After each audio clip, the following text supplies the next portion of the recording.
So with all these different people, with all these different economic and educational backgrounds and needs, what what allowed for them to come together? What did compromise mean? How did they come to the compromise that was the Constitution?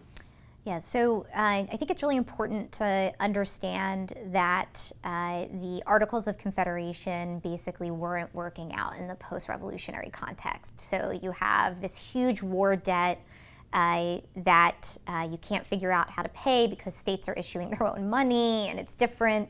You have this sense, the British are kind of still on the frontier. You have other European powers that are present in North America, that there has to be something provided for the common defense, for negotiation with foreign governments. But at the same time, states are kind of seeing themselves as their own little country, just loosely confederated through the Articles of Confederation. And some of the states are actually negotiating with other foreign governments.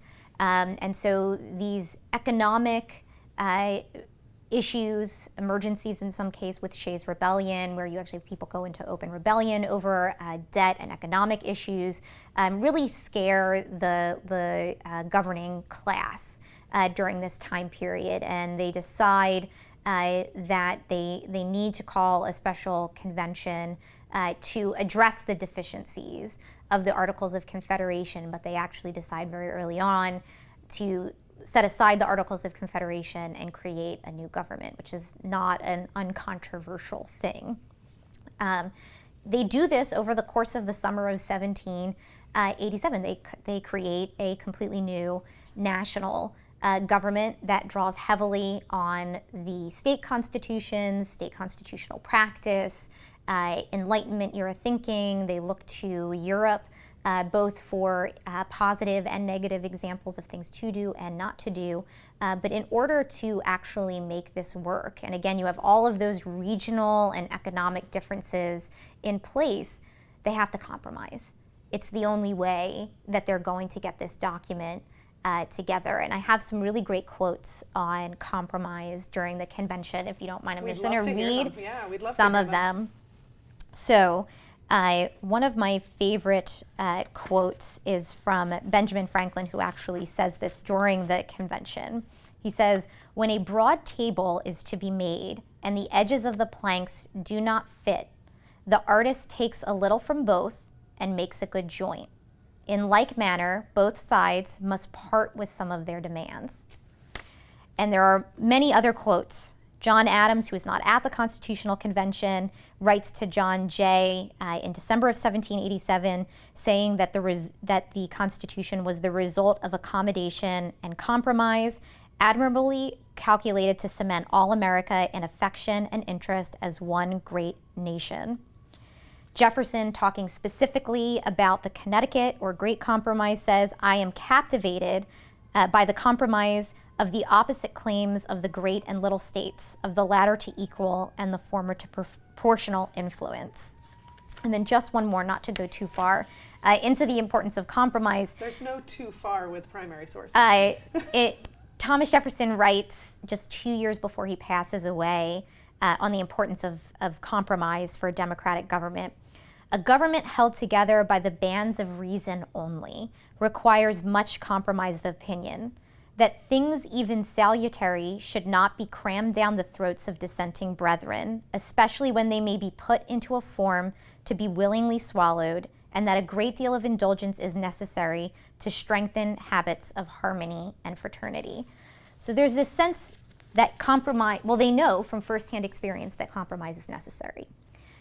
We know that the people who participated either directly in the Constitutional Convention or the people who were being corresponded with secretly, because it was all meant to be secret, were being corresponded with about the convention, know that compromise is an essential part of the Constitution. It's embedded in the DNA of the Constitution. We wouldn't have it without compromise. At the same time, the framers are realists, and they know that we're not always going to be ruled by virtuous people. In particular, we're not always going to be ruled by the, virtuous men who were in the room in Philadelphia in the summer of 1787.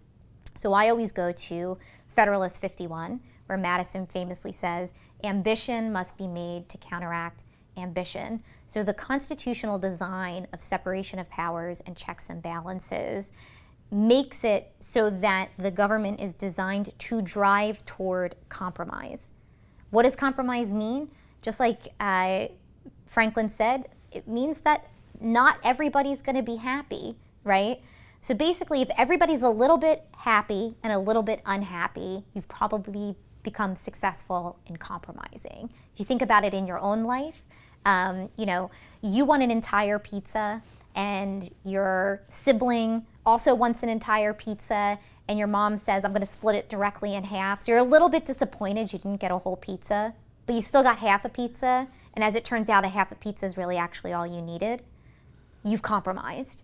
And so I think we can all understand compromise in a very real and practical way, and understanding that there are constitutional mechanisms that drive at trying to find compromise, again, by having those natural ambitions counteract each other to combat what Madison and a lot of the framers were concerned about, which was one faction, a political faction kind of overriding the other, was to make sure that everybody has a voice, that there's some competition, and because of that, we always come up with a result that should be in the best interest of the greater good, but we've all lost a little something in the process. But by losing some things, we've gained toward the greater good. And I think that that's a really important principle within the Constitution. And I think our current political dynamic, compromise has become kind of a dirty word. And I would say